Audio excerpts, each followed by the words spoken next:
Hi guys, welcome to my YouTube channel. और guys, आज इस वीडियो में मैं आपको सिखाने वाला हूँ, यदि आपका कोई मेडिकल स्टोर या मेडिकल एजेंसीज़ है तो उसके लिए आरटीआर फाइलिंग कैसे करें। तो ये वीडियो बहुत ज़्यादा इंपॉर्टेंट होने वाली है, बने रही इस वीडियो के साथ। यदि अभी तक आपने मेरा यूट्यूब चैनल सब्सक्राइब नहीं किया तो कर लीजिए ऐसी बेनिफिशियल वीडियोज़ के लिए। और गाइज़, आप हमारे एक्सपर्ट से भी अपनी आरटीआर फाइलिंग करा सकते हैं दिए हुए नंबर पर कॉन्टैक्ट करके। तो गाइस, चलते हैं वीडियो को स्टार्ट करते हैं। तो सबसे पहले आपको अपनी आईडी को रजिस्टर्ड करना है इनकम टैक्स पोर्टल पर। तो इनकम टैक्स पोर्टल पर आईडी रजिस्टर्ड कैसे करते हैं, मैंने ऑलरेडी वीडियो बना रखी है, आप वीडियो सेक्शन में जाकर वीडियो को देख सकते हैं। तो आपको यूज़र आईडी और पासवर्ड डालकर लॉगिन कर लेना है। जैसे आप लॉगिन करेंगे, लॉगिन करने के बाद आप आ जाएंगे होम पेज पर। तो आपके स्क्रीन पर फाइल नाउ का ऑप्शन शो हो रहा होगा। यदि आपके होम पेज पर या होम स्क्रीन पर ये ऑप्शन शो नहीं होता है तो आप ई फाइल इनकम टैक्स रिटर्न्स और फाइल इनकम टैक्स रिटर्न, जैसे ही आप इस पर क्लिक करेंगे, क्लिक करने के बाद आपका आईटीआर फाइलिंग का प्रोसेस वो स्टार्ट हो जाएगा। ठीक है, तो हम क्लिक करते हैं फाइल नाउ पर। फिर उसके बाद सिलेक्ट असेसमेंट ईयर, जो कि करंट असेसमेंट ईयर है, असेसमेंट ईयर 2024 एंड 25। फिर उसके बाद सिलेक्ट मोड ऑफ फाइलिंग। तो दो तरह से आईटीआर फाइलिंग होती है, ऑफलाइन जो कि होती है डेस्कटॉप यूटिलिटी से आईटीआर फाइलिंग करते हैं। पहला है ऑनलाइन। तो आज इस वीडियो में मैं आपको सिखाने वाला हूँ ऑनलाइन। तो ऑनलाइन पर टिक मार्क करेंगे, फिर उसके बाद कंटिन्यू पर क्लिक करेंगे। फिर उसके बाद आपकी स्क्रीन पर ये ऑप्शन शो हो रहा होगा जिस पर लिखा है स्टार्ट न्यू फाइलिंग। ठीक है, तो स्टार्ट न्यू फाइलिंग पर क्लिक करना है। अब उसके बाद इंडिविजुअल पर ऑटोमेटिक ही सिलेक्ट हो जाएगा। यदि सिलेक्ट नहीं होता है तो आपको टिक मार्क कर लेना है। ठीक है, इंडिविजुअल पर। फिर उसके बाद कंटिन्यू पर क्लिक करेंगे। फिर उसके बाद I know which ITR form I need to file. तो देखिए, ये है आईटीआर फॉर्म। तो आईटीआर फॉर्म जो हम सिलेक्ट करते हैं वो करते हैं इनकम के अकॉर्डिंग। ठीक है, अब जैसे मान लीजिए आपकी मेडिकल स्टोर या मेडिकल एजेंसीज से आपकी इनकम है, और इसके अलावा भी यदि आपकी अदर सोर्सेज से इनकम है, ठीक है, सैलरी से इनकम है, कैपिटल गेन से है, तो जिस सोर्सेज से भी आपकी इनकम होगी तो उसके अकॉर्डिंग ही आईटीआर फॉर्म हम सिलेक्ट करते हैं। तो आप मुझे कमेंट बॉक्स में कमेंट करके बताइए आपकी किस सोर्स से इनकम है। तो हमारे केस में है आईटीआर 4, तो यहाँ पर हम सिलेक्ट करेंगे आईटीआर 4। प्रोसीड विद आईटीआर 4 पर क्लिक करेंगे। फिर उसके बाद लेट्स गेट स्टार्टेड पर क्लिक करेंगे। फिर उसके बाद तीन ऑप्शन यहाँ पर शो हो रहे हैं, तो इनमें से एक को टिक मार्क करना है। तो इसमें taxable income is more than basic exemption limit. यदि आपकी इनकम बेसिक एग्जाम्पशन लिमिट से अधिक है तो आपको इस पर टिक मार्क करना है। सेकंड वाला ऑप्शन आप इसको केयरफुली रीड कर लें, यदि आपकी कंडीशन में है तो आप इसे सिलेक्ट कर सकते हैं। और इसमें अदर्स का ऑप्शन भी दिया हुआ है। तो हमारी जो इनकम है वो है बेसिक एग्जाम्पशन लिमिट से अधिक, तो हम इस पर टिक मार्क करेंगे। फिर कंटिन्यू पर क्लिक करेंगे। फिर उसके बाद पर्सनल इन्फॉर्मेशन, इस पर क्लिक करेंगे। अब इसमें ऊपर की तरफ पर्सनल इन्फॉर्मेशन है। अब यहाँ से हम आईटीआर फॉर्म को स्टार्ट करते हैं। तो नेचर ऑफ एम्प्लॉयमेंट, यदि आपके केस में सैलरी है, ठीक है, सैलरीड एम्प्लॉय है या सैलरीड पर्सन है, तो आपको अपने अकॉर्डिंग इसमें से सिलेक्ट कर लेना है। जैसे कि इसमें दिया हुआ है central government, state government, PSU, pensioners, others और नॉट एप्लीकेबल। ठीक है, यदि आप सैलरीड पर्सन नहीं है या सैलरीड एम्प्लॉय नहीं है तो आप नॉट एप्लीकेबल भी सिलेक्ट कर सकते हैं। ठीक है, जैसे कि हम नॉट एप्लीकेबल सिलेक्ट करेंगे। फिर उसके बाद ओके पर क्लिक करेंगे। फिर उसके बाद filed under section 139(1) return filed on और बिफोर ड्यू डेट। यदि आप अपनी आईटीआर फाइलिंग को ड्यू डेट से पहले फाइल करते हैं तो इस पर टिक मार्क करेंगे। फिर उसके बाद है 139(4) belated return filed after due date. यदि आप अपनी आईटीआर फाइलिंग ड्यू डेट के बाद करते हैं तो इस पर टिक मार्क करेंगे, जिसको हम बेलेटेड रिटर्न कहते हैं। फिर उसके बाद है revised return, revised after filing original return. यदि आप अपनी ओरिजिनल रिटर्न को रिवाइज्ड करते हैं तो इस पर टिक मार्क करेंगे, और इसमें आफ्टर कंडोनेशन ऑफ डिले भी दिया हुआ है। अब नीचे आएंगे।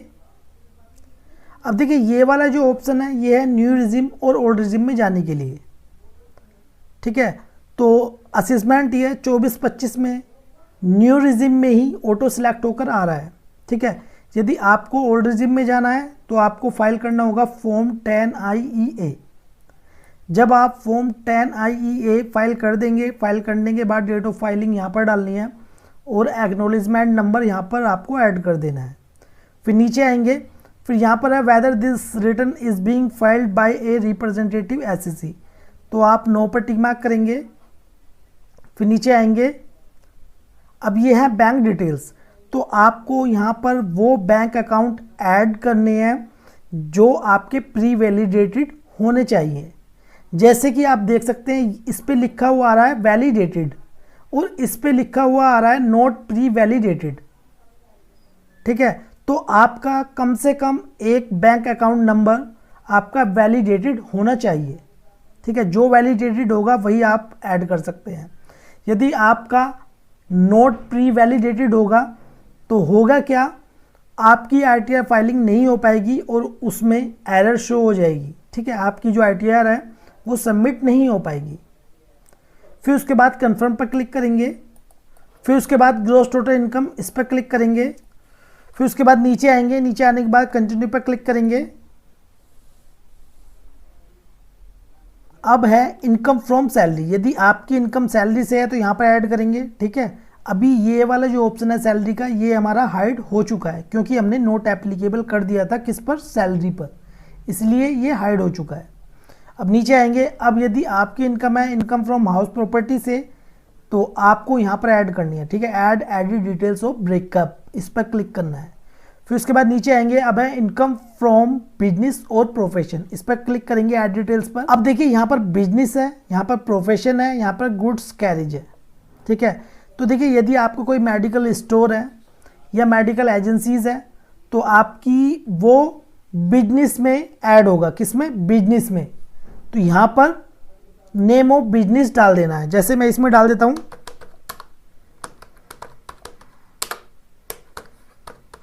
कोड। अब देखिए इसमें काफ़ी सारे बिजनेस कोड दिए हुए हैं, तो आपको अपने अकॉर्डिंग इसमें चेक कर लेना है आपको इसमें कौन सा बिजनेस कोड ऐड करना है। ठीक है, आपको मिल जाएगा, ऐसी बात नहीं है, आप इसमें एक एक चेक कर सकते हैं और चेक करने के बाद इसमें ऐड कर सकते हैं। ठीक है, अब इसके बाद देखिए ये वाला ऑप्शन है, यदि आपकी टर्नओवर या रिसिप्ट बैंक से है तो आपको इसमें डालना है, जैसे हम इसमें डाल देते हैं। और यदि आपकी रिसिप्ट है कैश में तो इसमें डालना है।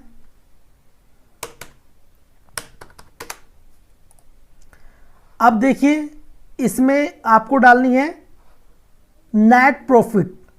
ठीक है, 6% और 8%, तो हम इसमें ऐड कर देते हैं।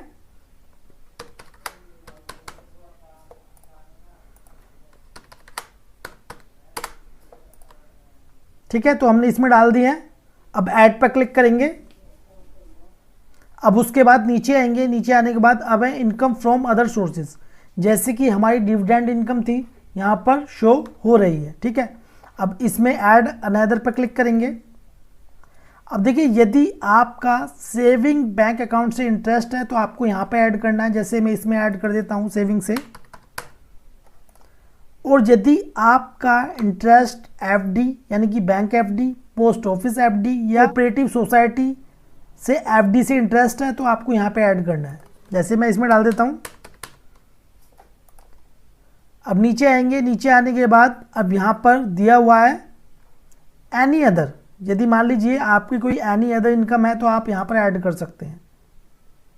ठीक है, तो जैसे कि मैं इसमें डाल देता हूँ।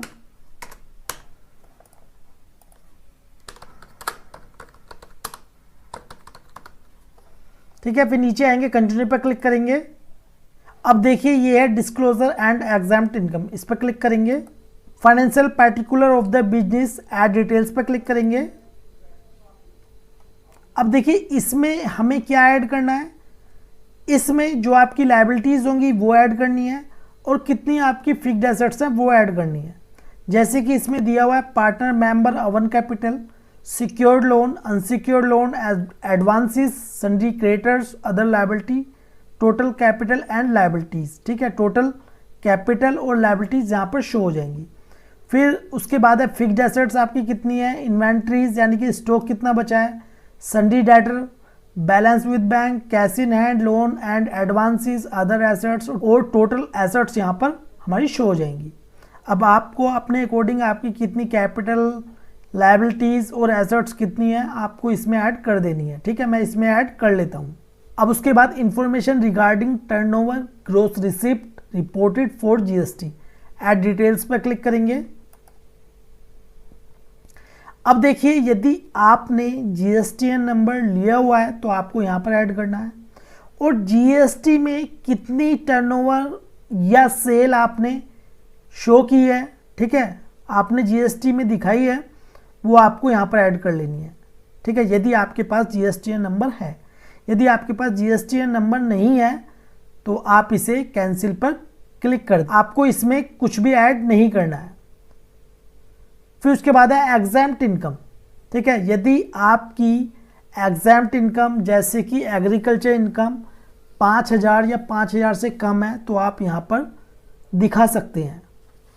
फिर उसके बाद कंफर्म पर क्लिक करेंगे। अब उसके बाद टोटल डिडक्शन इस पर क्लिक करेंगे। तो देखिए हमने ऑप्ट किया है न्यू रिजिम, और न्यू रिजिम में हम कोई भी डिडक्शन क्लेम नहीं कर सकते। ठीक है, इसलिए यहाँ पर डिडक्शन के जितने भी कॉलम थे वो सभी हाइड हो चुके हैं। ठीक है, अब कंटिन्यू पर क्लिक करेंगे। अब कंफर्म पर क्लिक करेंगे। अब उसके बाद टैक्स पेड इस पर क्लिक करेंगे।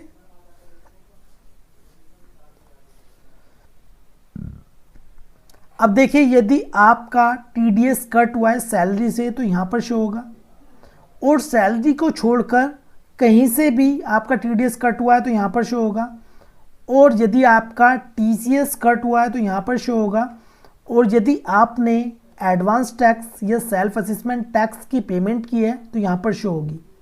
अब जैसे कि हमारा टीडीएस है डिविडेंड पर 741 रुपये। ठीक है, अब कंफर्म पर क्लिक करेंगे। अब उसके बाद टोटल टैक्स लायबिलिटी पर क्लिक करेंगे।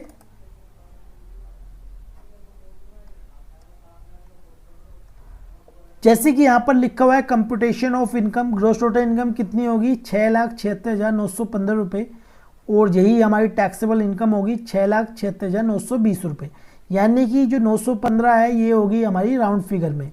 ठीक है, अब नीचे आएंगे tax payable on total income, तो हमारा टैक्स कितना बना 22,692 रुपये, लेकिन ये जो टैक्स है ये रिबेट अंडर सेक्शन 87A में एडजस्ट हो गया।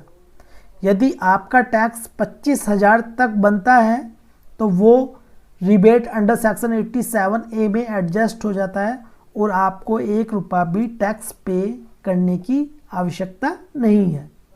ठीक है, तो अब यहाँ पर हमें 1 रुपया भी टैक्स पे नहीं करना है। अब नीचे आएंगे, नीचे आने के बाद कंफर्म पर क्लिक कर देंगे, बाद प्रोसीड पर क्लिक करेंगे।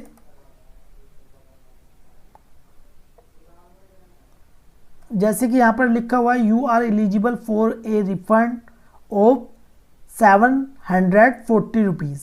ठीक है, क्योंकि हमारा टीडीएस कटा था इसलिए यहाँ पर रिफंड शो हो रहा है।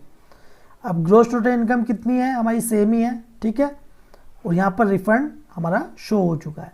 अब इसके बाद आपको क्या करना है, प्रीव्यू रिटर्न पर क्लिक करेंगे। प्रीव्यू रिटर्न पर क्लिक करने के बाद आपको ये आईटीआर सबमिट कर देनी है, और सबमिट करने के बाद आपको अपनी आईटीआर को ई-वेरीफाइड कर लेना है। तो इसी प्रकार ही आपको अपनी आईटीआर फाइलिंग करनी है। तो ये वीडियो आपको कैसी लगी प्लीज़ कमेंट बॉक्स में जो बताएं। वीडियो आपको अच्छी लगी तो प्लीज़ लाइक कर दें, और इस वीडियो को शेयर करें अपने फ्रेंड्स के साथ। और यदि आप हमारे एक्सपर्ट से अपनी आईटीआर फाइलिंग कराना चाहते हैं तो दिए हुए नंबर पर कॉन्टैक्ट कर सकते हैं। तो मिलते हैं नेक्स्ट वीडियो में, जब तक के लिए जय हिंद जय।